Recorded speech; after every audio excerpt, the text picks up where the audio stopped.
কেউ একজন দৌড়ে পালালো বলে মনে হলো। চারিপাশটা কেমন যেন মনে হচ্ছে, গাটা ভারী লাগছে কেন আমার। তাহলে কি আমি মরা নদীতে এসে পড়লাম?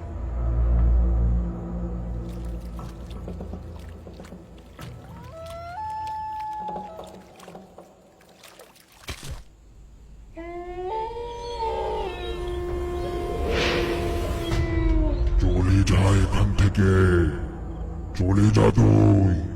এই জায়গা আমার, তুই ভালো মানুষ, তাই তোকে আমি মারবো না। এখন তাড়াতাড়ি এখান থেকে চলে যা।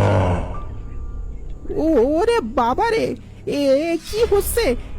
সব কি দেখছি আমি? দরকার নেই বাবা এখানে মাছ ধরে।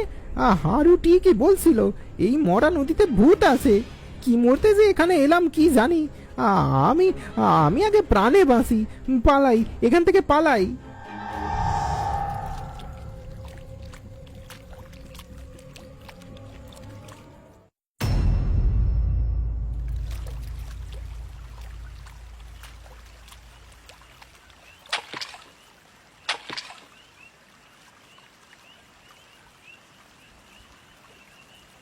আজও বেশ কয়টা বড় বড় মাছ উঠেছে জালে, আর উঠবে নাই বা কেন?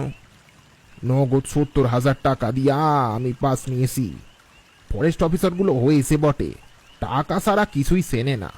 গিন্নি জোর করে ওই অঞ্চল থেকে আমাকে লোন নিতে বলল, তাই না হলে বাজারে বসে ওই সুনোপুটি বেচতে হতো। এই মরা নদীতে কেউ আসে না, তার কারণ ওই ফরেস্ট অফিসার বাবুরা। এই এত দাম দিয়ে কেই বা আসতে যাবে এখানে?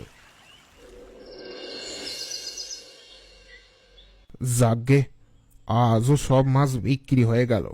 এভাবে চলতে থাকলে আমাকে আর চিন্তা করতে হবে না, ধার দেনা সব মিটে যাবে। কি ব্যাপার গো বিপিন, মনে হচ্ছে আজও বেশ ভালোই বিক্রয় হয়েছে তোমার। ওই আর কি, ভগবানের আশীর্বাদে আজও সব মাছ বিক্রি হয়ে গেছে। তাও ভালো। আর এইদিকে আমার অবস্থা দেখো, এই সুনোপুটি নিয়ে বসছি, তাও অর্ধেকের বেশি বিক্রি হয়নি।